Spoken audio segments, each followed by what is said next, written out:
Hello, welcome to my channel. Here you are on Eva J's Mystical Messages, and boy, I've got a whammy for you today.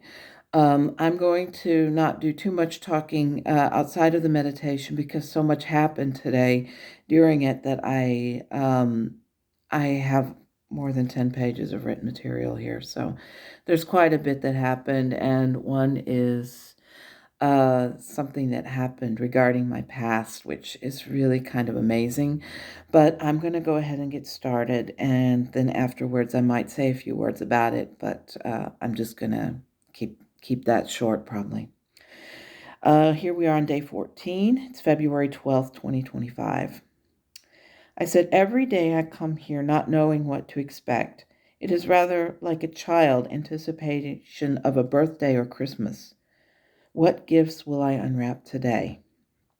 And Metatron says, the anticipation of a child is how every soul should enter a new day. I said, yes, but it is strange. I got to thinking last night. I tossed and turned, wondering about that state between awake and sleep. Then when I did sleep, I dreamt I was watching a movie from the 80s. I always thought I was an active player in my dreams, but why does this seem as though I am merely watching instead of participating? And Metatron says, you are participating, but you are using your gift of observation. You see, whenever you observe something, it is that sense that you see that you are distancing yourself from it. You watch what is happening in the world, and using that distancing tool to enable you to better be able to cope with things that you as a single person have no direct influence over. By observing this, you are using a mechanism of coping. That helps you see things in a more objective way. And I said, should I not be actively doing something to help the cause?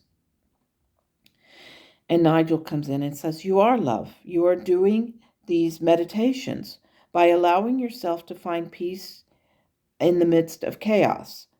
What would be the point to you making a phone call or writing letters if your emotions are all over the place? That balance that I have spoken of is just that. It is a sense of you knowing how much you can do from where you are.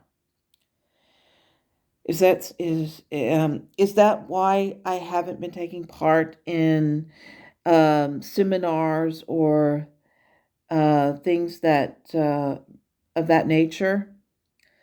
And Nigel says it is part of the reason. The other part is deep down inside, you know that doing a seminar about politics is not going to change the reality. And I said, yeah, and the fact that I am not directly in the thick of things sort of explains these dreams I've been having. Maybe my being brave, being over here in Europe, has shielded me from some of this chaos that's happening in the U.S.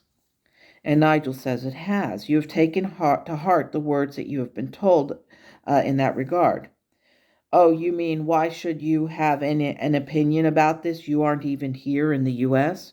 And Metatron says, yes, but what people don't seem to realize is what appears in the U.S. is like a stone falling into a pond. The ripples of water go outward and affect the world in its entirety. You are not just seeing this happen in one country. You have many countries that are impacted. And I said, I know what I am actually seeing is hope in the way Canada is responding.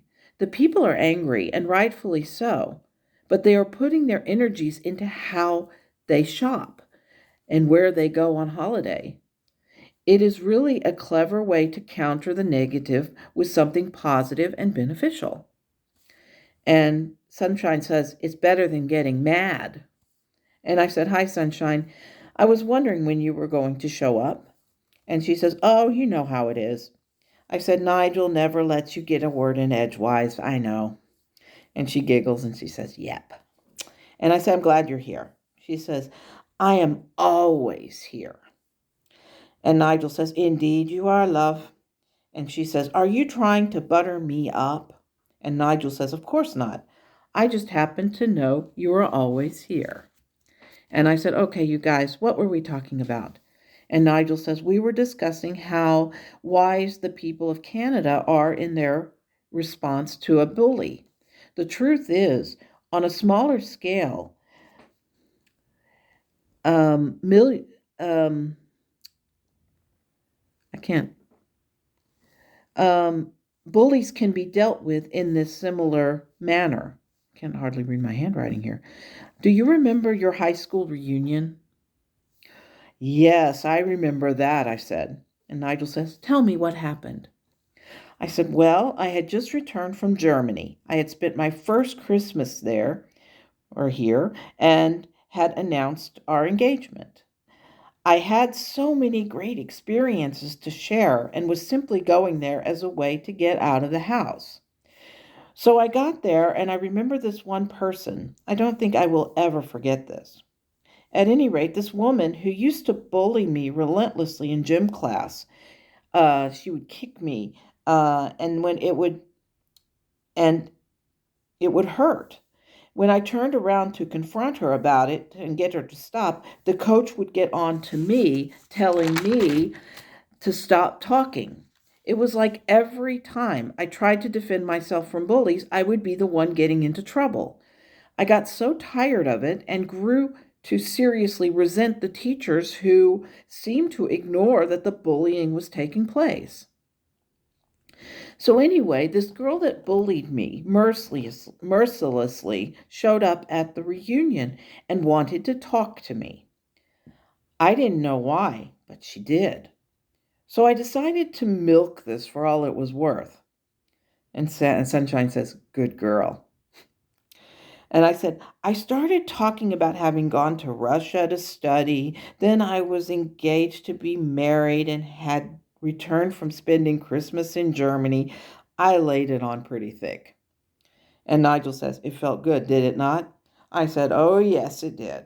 When I finally finished, this person looks at me and says, "Oh, God, Yvette, I wish I was you."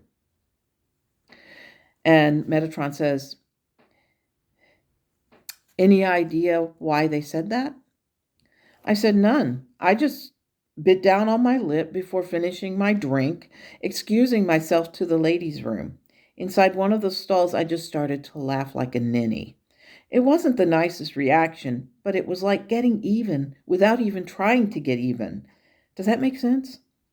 Metatron says, "Yes, it does. You recognize that all the times this person bullied you, that they were in essence jealous of you. Perhaps you did not see it back then, but you recognized it at that moment, why the things that happened when you were a child happened as they did." I said, "It's still not easy." And Metatron says, "Are lessons ever easy?" "No," I said, "but I guess they do make me stronger. It's strange that I remember this, and it was some 30 years ago." Nigel said, "You remember them because you need to.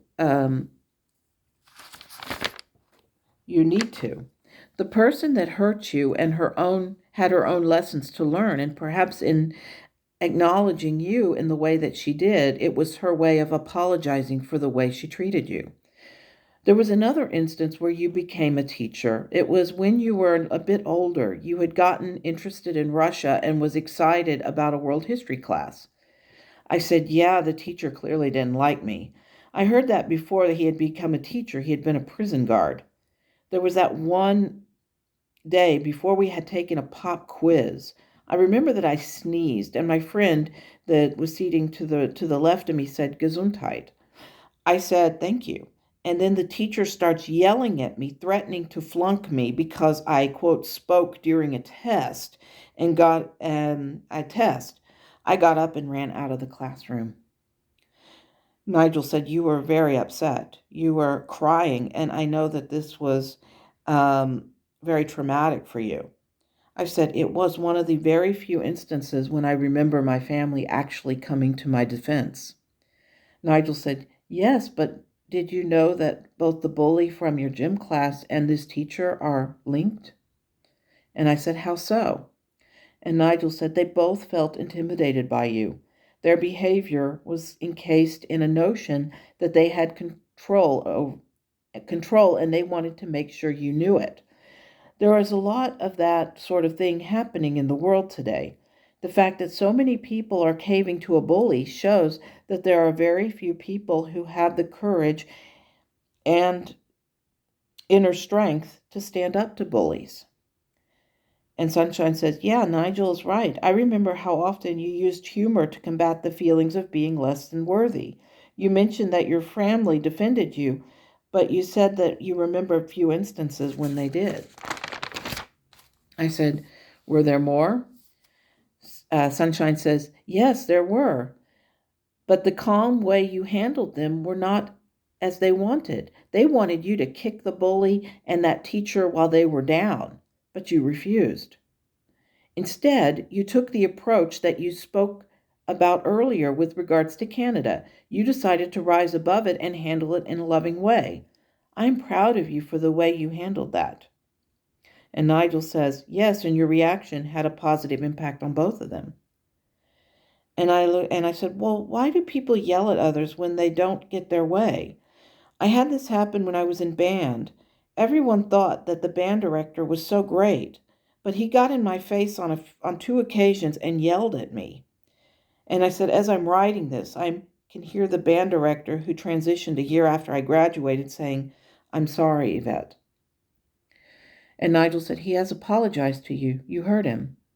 I said, I did, but it was not an easy time. I often think that the people who hurt me but have already transitioned never now know the impact that they had. Is that true? And Metatron says, yes, it is very true. It is why you can hear the words of your band director in your mind. His spirit is here. Do you want to talk to him? I said, I don't know what to say, really. I mean, the only question I have is why. And this is when I will call him TC. I always called him Mr. C, but I call him TC. And this is what he says. He says, I can't really say why. I can only say I am so deeply sorry that I hurt you. Perhaps it was my own insecurity that made me respond to you as I did. You came into the band a very insecure person, and instead of helping you, I only compounded your insecurity by coming down on you. You were a sensitive person. I always knew that. And I know that you had a difficult time being a freshman and with a sister who was a senior. It was not easy for you. I acknowledge that. And I said, it's okay. And he says, and TC says, you see your quiet acceptance shining through again. I remember being told that I should publicly apologize to you during rehearsal, and you said no. I said I didn't want the attention. I just wanted to forget about it. And he said that was something unique about you. You reminded me of why I had become a teacher. I wanted to inspire kids to pursue music, and you did. So many of the other kids gave up their instruments, but you stuck with it. You got a new flute. You practiced with it and loved the music. For that, you made me feel like I succeeded. For that, I say thank you. And I said, I don't know what to say, or I don't know what I should say. And he says, you don't have to say anything. Just go forward. Don't give up. Even if the music is hard, you've got this. Remember, you marched and played in high school. You can play on. Play on, Yvette. Play on. And I said, goodbye, Mr. C, and thank you. And then after a few moments, I said, that was intense. Nigel said, yes, love, it was. But after more than 30 years, you found closure. I said, I did. Wow. Thank you all for being here. I am grateful beyond words. And that's where it ended. So yes, this was a very long meditation. There was a lot of stuff there, and there was a lot of emotion there too. I had tears flowing as I was talking to TC, and I was very, very grateful that he came in and told me what he did.